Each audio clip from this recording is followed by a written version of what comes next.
I felt like they were family and felt just comfortable committing here.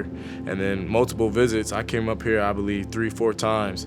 And every time I came here, it's something new, it's something fun. And I seen the tradition that football had out here, and I just wanted to join. I just really wanted to do something for the city. I didn't want to go somewhere else and contribute to their culture and their city. I wanted to keep it all here at home. Pitt Nation is just, basically it's just a family. Everywhere around the world you can find somebody that has gone to Pitt, if not gone to Pitt, is a believer that Pitt is one of the greatest places to be. So I'm one of those believers, and I don't take that back for nothing. Pitt was my biggest offer. I wanted to play on the biggest stage in front of my family. Being out, I've had some success here. It's just looking back like, dang, it was really a grind, it was really a journey, and it allows me to appreciate that much more. Exactly the way they treated me on the recruiting trips and the visits and all that was exactly the way I felt on my first semester here. So after that, I kind of felt like, you know what, I definitely picked the right place. I didn't go to a place that was selling me a lot of things that as soon as you get there, they kind of drop you. The way that I was treated was exactly the way I was treated on my visits. So I feel like I picked the right place with the right people. Pitt's just a really special place. I've met my best friends here. I've had the greatest time of my life so far in these past 3, going on my 4th year now. And I couldn't really see myself anywhere else. Deciding to come to Pitt was the greatest decision I've ever made. Held at Pitt because of the standard we hold for students and athletes. Held at Pitt because it's home. Held at Pitt because we are Pitt Nation. Held at Pitt because the culture is changing. Held at Pitt because this school has done so much for me. Held at Pitt because once you're part of this family, you're family for life.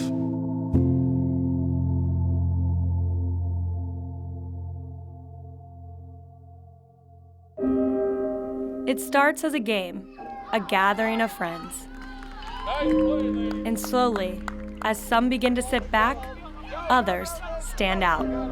The joy of playing turns to passion. And as the skills develop, so do the minds. And they begin to seek challenges, peers, and mentors to further their abilities and opportunities. The love and passion becomes a thirst for people in a place we make history today in Pittsburgh that will embrace and push a hunger for excellence the ACC and to be in and among champions. These are the dreamers, scholars, leaders. These are the guides, teachers, mentors.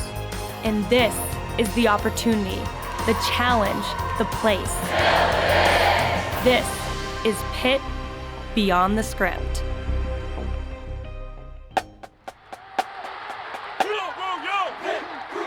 This week on Pitt Beyond the Script, we wrap up an exciting season on the field. Harris wants to throw, picked off by Pitt. How to Pitt, we still coming. Wait, not yet. And on the court, with the Panthers bowl-bound and another squad gearing up for a tournament run. The Pitt Panthers win their 3rd consecutive outright ACC championship. Highlights of a Big Ten win at the Peak. Johnson will take it all the way and finishes. Johnson got free.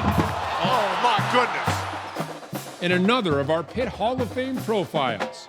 This week on Pitt Beyond the Script.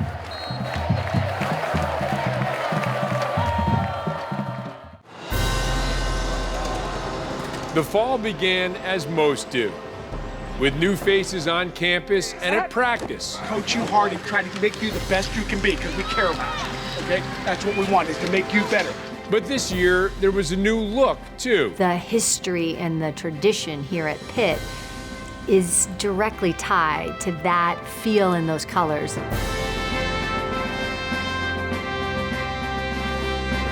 And a new network to showcase them. The ACC You're Network. watching ACC Network football from Heinz Field on a perfect Saturday morning in Pittsburgh. One of the first teams to show off the blue and gold was Pitt Cross Country,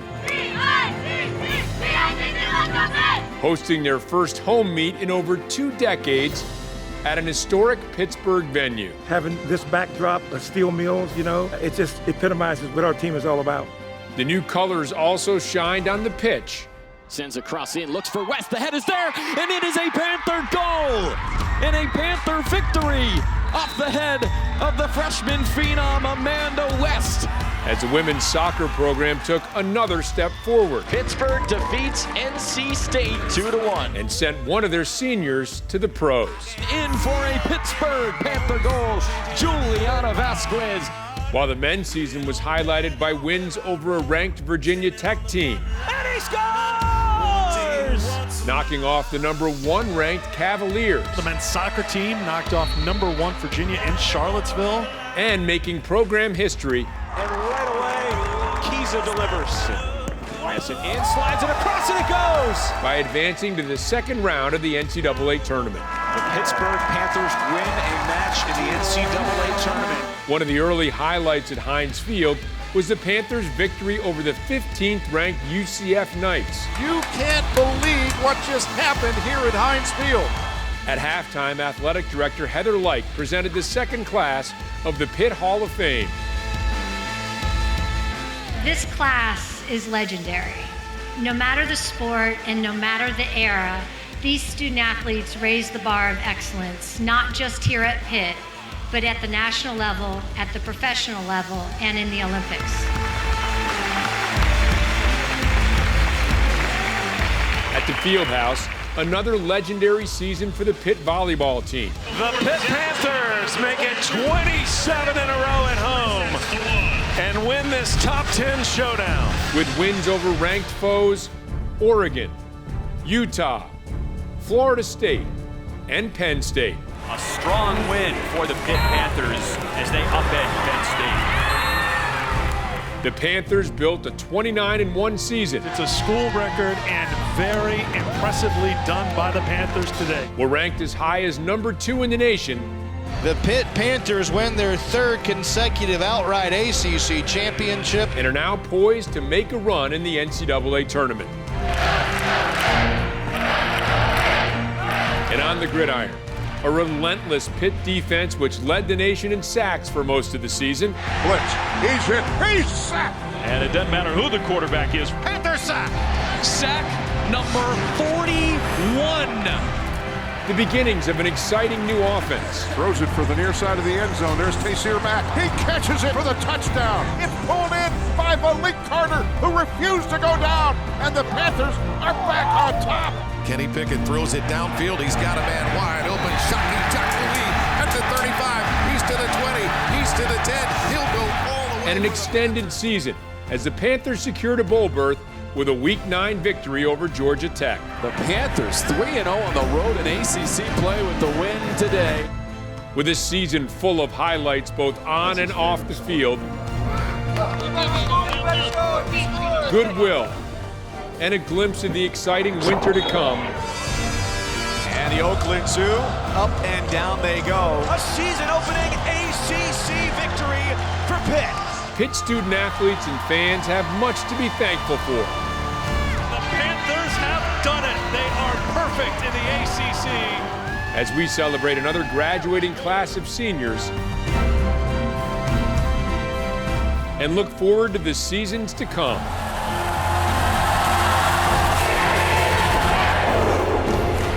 Hail to Pitt.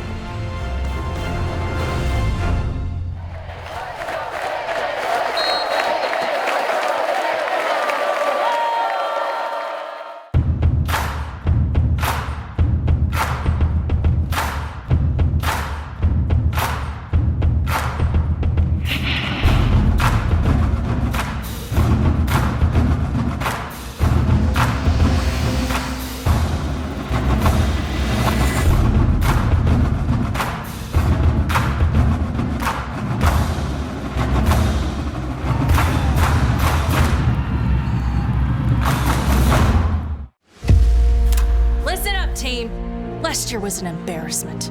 Our holiday gifts did not deliver. We got tears, grimaces. We got the whole internet making fun of my husband's face.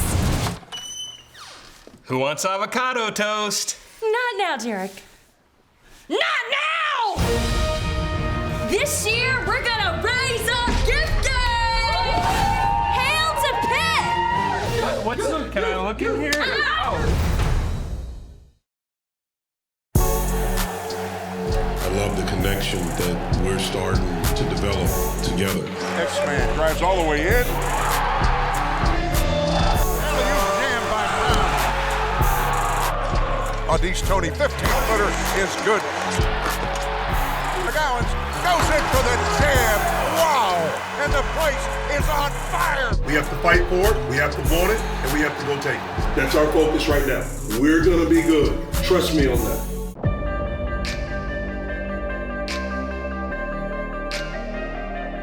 Recognize these colors we're wearing. Understand, this is what Pittsburgh's built on. That black and yellow means something. Hockey, football, baseball, legends. We understand what that means. That's for Pittsburgh. The stripes, the black and gold, let's go earn our stripes from the damn field.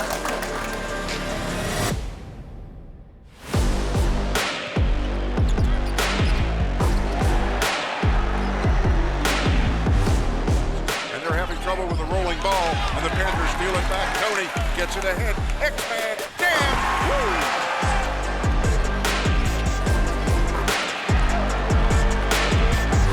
Johnson for three. Nails it.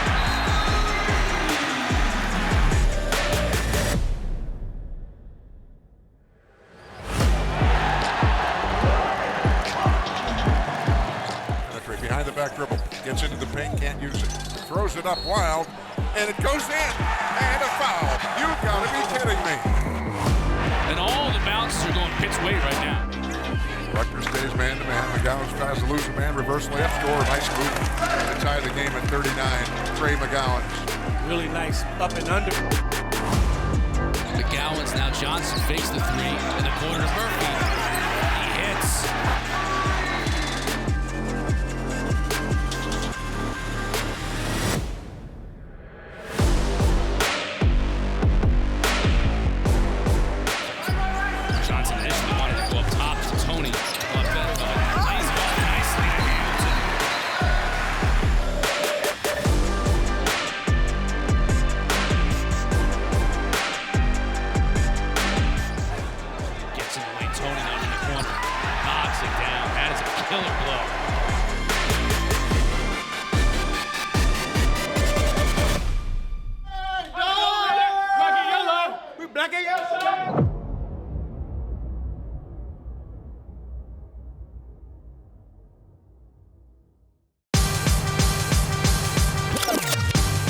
Pickett throws it downfield. He's got a man wide open. Shocky Tuckaway at the 35. He's to the 20. He's to the 10. He'll go. Hello and welcome to Pitt Beyond the Script alongside Pat Bostic. I'm Rob King. Pat, great to have you here. We're going to be taking a look back at the Pitt football program, maybe taking a sneak peek ahead to the bowl game and what's coming up for the Panthers next season. I wanted to start by just kind of looking back at the season in whole. You start off with a loss at Virginia, game in which the Panthers were up, then a close win over Ohio. He's back to throw it. Nothing left. Now he wants to run and throw it on the run. There's a man wide open. Catch at the 47. Maurice French on his way at the 40, the 35, the 30, the 25, the 15, 10. Touchdown, Panthers! Interestingly to me, the season may have turned in that loss at Penn State. I think it gave a lot of Panthers fans and maybe the Panthers players belief that they could play with pretty much anybody that was on their schedule. Yeah, you know, it was the first time, Rob, you saw all year that devastating pass rush. They really got after Sean Clifford in that game, but for the most part, they were clamped down on defense, and you saw the passing game really come to life. And that was what Mark Whipple promised coming here as offensive coordinator, was a new revived passing game. Pickett lofts it downfield for Matt. Jump ball! Oh my God. Down to the pylon, he's got it! What a catch at the one! Kenny Pickett threw for over 350 yards in that game.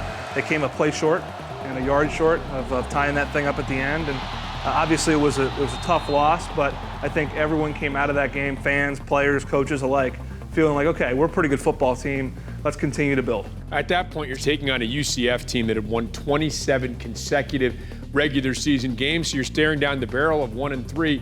It looked for a little while like the Panthers were going to blow a very good UCF team completely off the field. They did a great job of creating defensive turnovers and taking advantage of short fields in that football game, something they didn't do earlier in the year. Coming this way, intercepted. Cornell ripped it off. Aaron Matthews had a big catch and hurdle in that game, which was a terrific play. There was a lot of really good stuff in that first half, but it hinged on a turnover. A.J. Davis fumbled, and that really turned that football game and allowed UCF to grab some momentum. They started hitting some deep passes. And just when you thought that they were going to let that thing go, they found a way to go down and win the game, and they did it in spectacular fashion. And of course, that spectacular fashion was the 4th and 3 with under a minute left and the Pitt special. On a 4th down and 3, Davis, Matthews.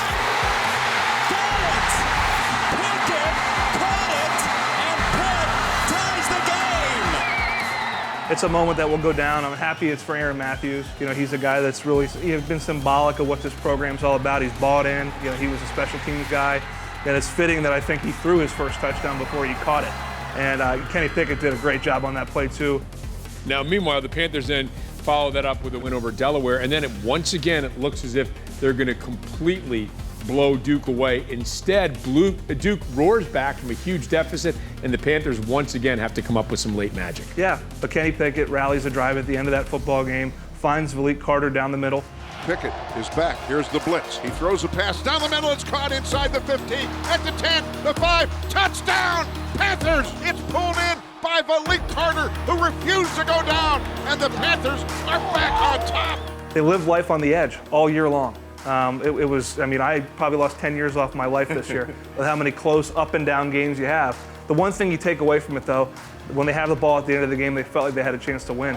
And in that Duke game, that instance, they got it done.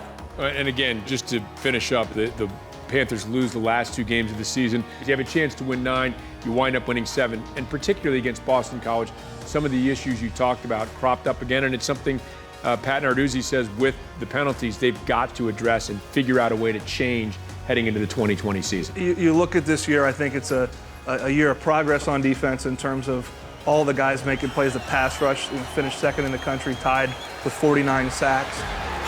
Fakes the handoff, he's under pressure, he's sacked. That is Bill Campbell on a corner blitz.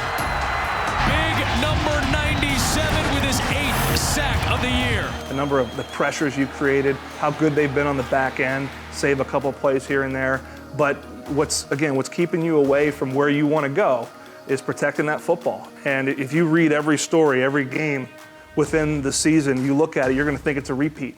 Rinse and repeat. It's the same thing over and over again. Good teams, veteran-led teams that Pitt will be next year, need to apply those lessons and take the next step. I think they have every opportunity to do that. One of the great things that did happen for the Panthers this year, as Pat alluded to, the emergence of so many talented young players. We're going to be talking about that with Pat a little bit later on in the show in Pitt Beyond the Script. Harris wants to throw. Picked off by Pitt.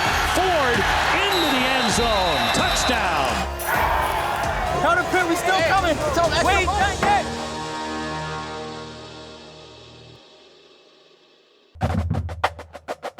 You're watching Pitt Beyond the Script. Joe Schmidt was one tough football player from Brentwood.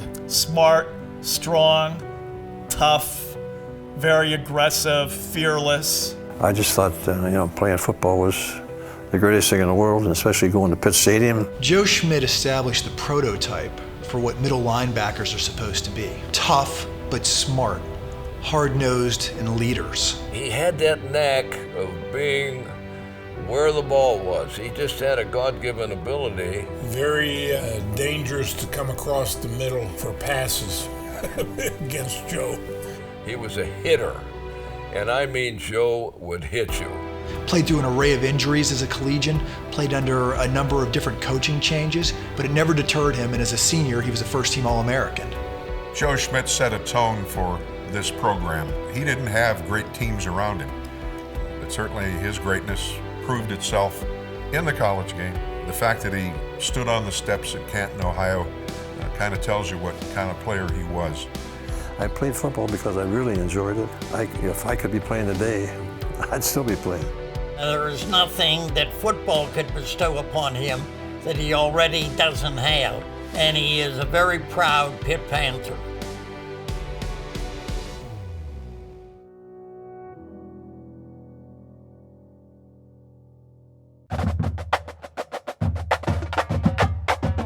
You're watching Pitt Beyond the Script.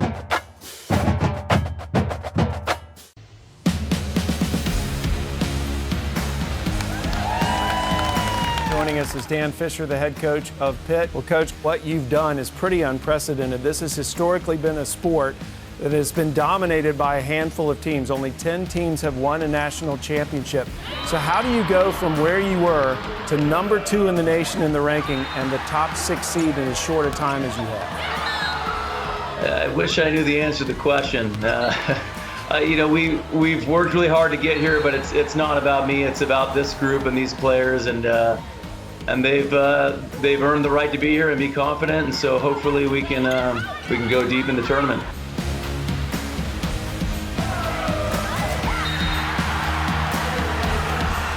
This team, we're just really grateful because we've worked really hard and we're hungry and we're ready for tournament play.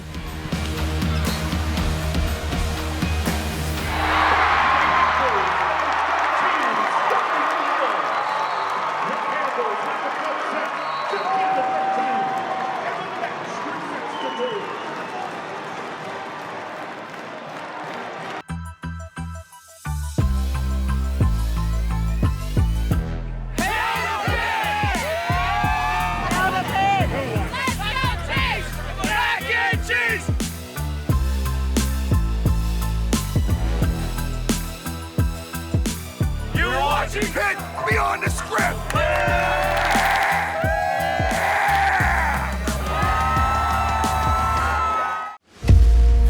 Listen up, team. Last year was an embarrassment. Our holiday gifts did not deliver. We got tears, grimaces. We got the whole internet making fun of my husband's face. Who wants avocado toast? Not now, Derek. Not now! This year, we're gonna raise a gift game! Hail to Pitt! What's up? Can I look in here?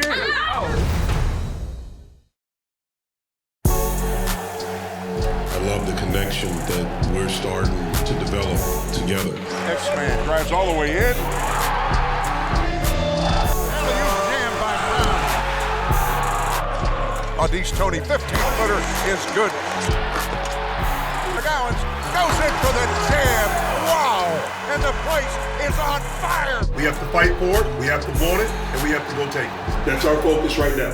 We're going to be good. Trust me on that. Listen up, team. Last year was an embarrassment.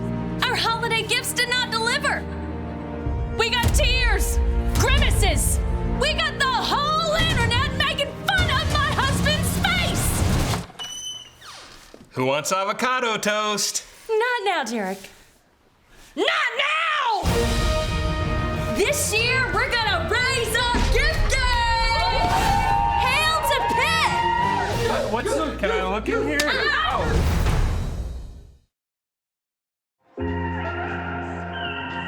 Seniors, I love everything you've done for this program. I'm gonna love you forever. Number 3, coming to bat, the ball. Number 9, linebacker, Salim Brickwood. Number 28, linebacker, Tyler. Welcome back to Pitt Beyond the Script, here again with Pat Bostic. Pat, before we look forward to 2020, and I think there's a lot to look forward to for Panthers fans. You say goodbye to a senior class. You were a senior. That's always a difficult moment for all these guys that poured their heart and soul into it. Rob, senior day is always tough. You know, you talk about guys like DeMar Hamlin that grew up in this city and meant so much to this program over the course of their careers. And guys like Aaron Matthews grew up in Clairton, won so many games in Clairton and then came to Pitt. And Dane Jackson's another guy that you're going to miss. These are good football players. They're even better kids. They've made an indelible impact on the program in terms of what they've been a part of. First Coastal Championship this senior class was able to bring to Pitt football, but they're passing the baton on and the torch to the next group of guys, and I think there's a lot of promise for those guys moving forward. We say goodbye to that group of people. We said hello to a new offensive coordinator in Mark Whipple, and really, he made Kenny Pickett look like a completely different player. Pickett wants to throw it down the field. He does. A man open. 10-5, touchdown. It's pulled in way down the field by Aaron Matthews. Wow, what a play for Pitt. Anytime you bring a new coordinator in, there's an acclimation period, and sometimes it's longer than you think. This offense took a 180 this year from last year. Run heavy a year ago, couldn't throw it when they needed to. Now they could throw it all the time. And they had a passing game that was dynamic. Maurice French led the conference in catches per game, had over 8 a game. Fires to French. He dives in the end zone for a Panthers touchdown. Maurice French is just dangerous with the ball. I know Kenny Pickett's a different player. You lose Maurice French, he's another guy you're going to miss. But what balance does this offense strike a year from now? I think that's critical because if they're able to strike some balance with the targets they have coming back, Taysir Mack, Shockey Jacques-Louis, Jared Wayne showing some promise, they can strike some balance in the run game, 4/5 of their offensive line back. They're going to be able to take more shots down the field. It's going to make it easier to protect Kenny Pickett off play action. And they do have a stable of running backs and an offensive line, 4 starters coming back, anchored by all ACC selection Jimmy Morrissey at center. Yeah, Morrissey will be a returning captain and a first-team All-ACC player alongside Bryce Hargrove, who is an all-conference player as well. Those guys should be much better next year. You got Gabe Hoy, played a lot of football. They'll probably move into that right tackle position. Matt Gonsalves is a young kid. They've talked about being a plug-and-play type of guy. So I'm interested to see how that group comes together. Again, I think another year Dave Borberly and Mark Whipple together in the offseason, in the lab, they'll be able to strike that balance between run and pass and become something a little bit more like Pat Narduzzi would like to see.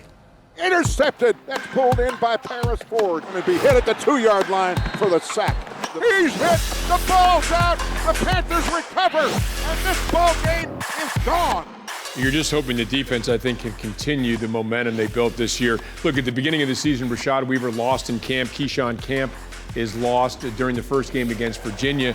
And that's your 2 top defensive linemen. All that happens is a slew of guys, whether it's Jalen Twyman, Deslin Alexander, Patrick Jones, Habs Baldonado, all these guys stepping forward. You get Weaver and Camp back next year. Man, this defensive line should be one of the best in the country. Yeah, they platoon guys. I mean, they were 4 in and 4 out a lot of times this year, and Charlie Partridge deserves a lot of credit for developing that room. I mean, Jalen Twyman had a terrific year, was a first-team All-League player, deservedly so. Led the country in terms of interior linemen with number of sacks he had at 10.5. So he's a stud. And you look at that D-line room, and they could be dangerous. I mean, the top 5 defense in the country could be coming back next year. I think that gives them a lot to look forward to. They certainly have some parts to replace at the linebacker level. Brightwell, Kylan Johnson was a big-time transfer addition, and losing Dane Jackson and DeMar Hamlin on the back end. But you talk about guys like Paris Ford, guys like Cam Bright, Phil Campbell, and that made plays this year. The return Cam Bright had against Georgia Tech. The ball came out, and the Panthers pick it up, and they're running with it. This is a lot of good guys coming back in a unit that I think, putting the parts together, could be honestly a top 5 defense in the country and worth the price of admission. You mentioned Kylan Johnson. He's interesting because I think a lot of people look at the freshmen who are coming in or the young players who might step forward. Johnson comes through as a graduate transfer. I don't know if a lot of people expected a lot from him, but he was phenomenal with 6.5 sacks, and he will be a big guy to replace, but that is another avenue. Perhaps the Panthers look at that to bolster whether it's the offensive line, linebacker, or another position on the team. Yeah, as you look ahead, I mean, we can't get into specifics about recruits and things of that nature, but you look ahead, I mean, this has got the potential of being a very good recruiting class for Coach Narduzzi and his staff. They will explore undoubtedly some of the options they have at their disposal in terms of transfers. In certain key positions, you look at tight end, potentially linebacker, but what I like about this team, you look at their depth chart, you finally feel like you're 2, 3, 4 deep at each position. There's legitimate competition. This is going to be an important spring ball, and I think what might be surprising to people is come a year from now, come fall camp 2020, it'd be surprising who elevates on the depth chart. There's some guys stockpiled, buried a little bit on the depth chart this year that'll have a chance to rise to the top, and that'll be fun to watch. This team will have as much talent as anybody they play next year, if not probably more. I'm excited to see what they make of it, and they have a schedule that, on the surface, is a little lighter than they've had the past few years. All those things equal a great opportunity to have a memorable year. We'll see if they take advantage of it. And let's not forget this bowl game. Winning this bowl game will be even more important.